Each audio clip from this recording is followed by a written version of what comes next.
Anyhow, we're at Jody's house and she's cooking, making shrimp. And of course, it didn't smell bad. And she said, try one of these. And I said, no. And she said, try one. I said, no. She said, close your eyes and open your mouth. You're trying one of these whether you want to or not.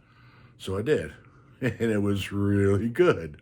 And from that moment forward, I decided maybe fried seafood was a good thing, along with hush puppies and French fries and all that kind of good stuff, which may contribute to this.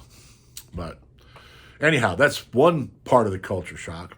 Another part of the culture shock, when I was working at the shop, there was a little drive-in down the road from the shop, a little drive-in restaurant place. It was called Dale's, I think. So one day, the shop was going to buy us lunch. And they handed me the menu and said, what do you want? And they had a pork chop sandwich. So I said, hey, pork chop sandwich sounds good to me. They said, okay. They came back a little while later and handed me a pork chop sandwich. And I opened it up and took a bite. And no one had told me that a pork chop sandwich included the bone in the pork chop. So I was a bit surprised when that happened. I don't consider that a sandwich. I consider that a pork chop with a couple pieces of bread. It came with a little bit of beans and jambalaya on the side. The whole thing was good. It was just, I don't know why you call it I don't know why you call it a pork chop sandwich if it's really a pork chop with two pieces of bread. But anyhow, that was a bit of a surprise. And at the shop, when they first started boiling crawfish, crawfish was fish bait. I don't know what would possess anybody to eat it. They would put corn in it, and I wouldn't eat the corn either because it had like crawfish eyeballs on it, you know. So when they would have a crawfish boil, I'd go Burger King, which was a huge mistake. I don't remember exactly when it was that I actually tried eating crawfish for the first time. I don't remember exactly when that was. I don't remember who cooked them. But just like the shrimp, once again, it was, hey, these things are pretty good. Since then, I have consumed many a crawfish, especially if you get them from Hole in the Wall Seafood over there in Port Vincent, where the Landrys have that store. Landrys of Swamp People fame have that store. That stuff is just so good. And of course, they put stuff in. Put sausage and potatoes and corn and stuff in there with it. The biggest. Ooh, I hit this. By the way, I'm using the new microphone stand. I figure not microphone, camera. I'm using the new camera stand. I figure I'd give it a try. And I've got the remote control for start and stop, which is cool. I need to remember I have it. Anyway, you put a bunch of stuff in there with the crawfish, but the most important part of the crawfish boil, it's not really the crawfish itself.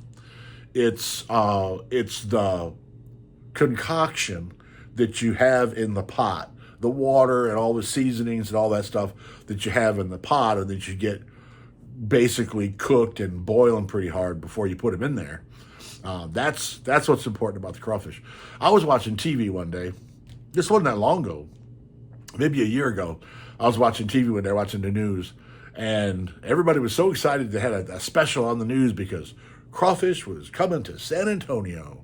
And everybody's all excited, and they show all these people, and they're talking about how they always wanted to try crawfish, or they remember being in New Orleans and getting crawfish, or their uncle in Brobridge and that kind of thing. And the screen went out, and they were just standing there, just dying for these crawfish, and the camera panned over to the guy that was going to boil the crawfish. And they pointed the camera down in the pot, and all there was in there was boiling water. They cut away from it pretty quick. If they boiled crawfish in just water, they had no flavor at all. I feel sorry for people who had never tried them and then had that for the first time, because it's the seasoning that makes the crawfish. And of course, the potatoes and corn and sausage and mushrooms and onions and broccoli and cauliflower and anything you can think of, hot dogs, anything you can think of that you can cook by boiling, you can put in that water, and it's just wonderful, wonderful stuff. But I didn't eat it. We didn't do a lot of barbecuing up north either. Of course, we called it grilling. It was pretty rare for us to have cookouts. You know, once in a while, my cousins would come over, well, like 4th of July maybe. They'd come over and we'd do hamburgers. Hot dogs were a big thing. White hots too. If you've ever had a white hot dog, they're pretty good. I think they're pork hot dogs, and they're pretty good. Got to be burnt just a little bit on the outside to be good, but they're pretty good. I like them. I remember, I remember one time, my mom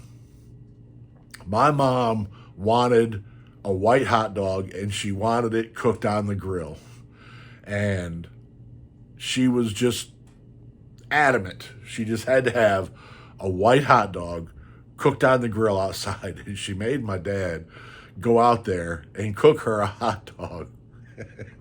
And I felt sorry for the guy. The funny part about it is that it was at the end of January. It was like 4 degrees outside, and the poor guy had to go out there and move the car out of the garage and light the the grill, light the grill in the garage to cook one hot dog for my mom. And he did it.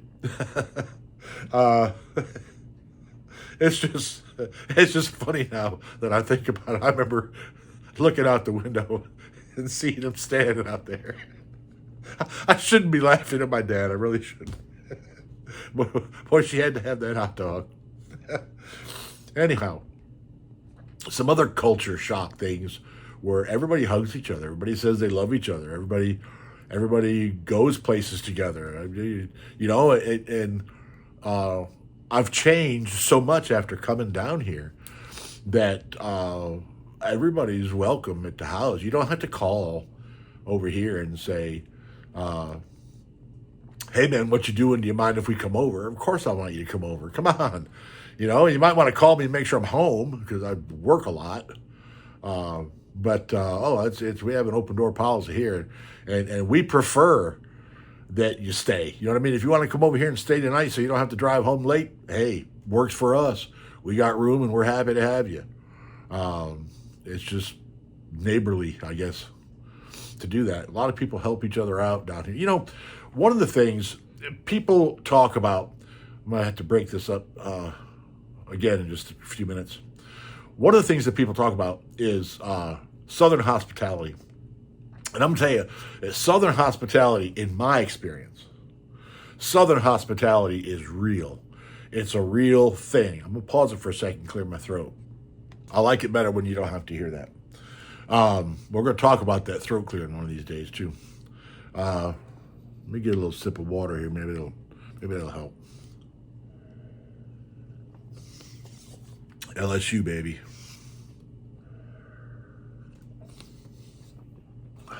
That's better. Other culture shock things. Everybody just seems to get along better. Everybody seems to be happier. Everything seems to move a little slower.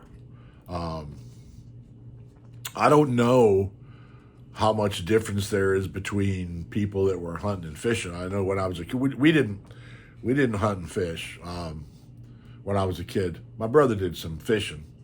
I never went hunting. But, you know, when my parents grew up in England during World War II, so there were no guns in my house. Guns meant something different to my parents than they do to most of the people down here. Everything was open on Sunday down here too. In Canandaigua, a lot of the stuff would close on Sunday. And I could probably ramble on for about another week. I'm trying to come up with something else culture shock wise to cover. I'm kind of drawing a blank. I've got about a minute left. I want to run this thing.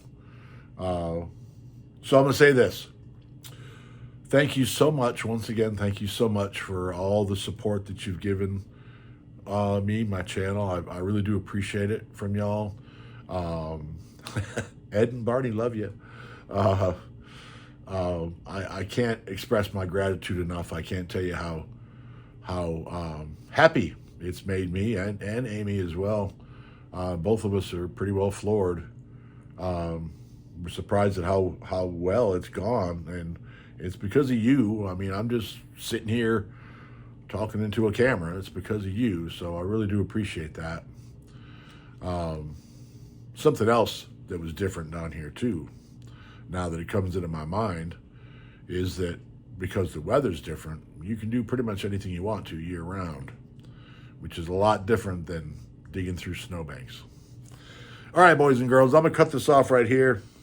I certainly appreciate everybody being around. Thank you so much. Problems or questions, please let me know. Like, subscribe, share, and hit the notification bell. Thanks.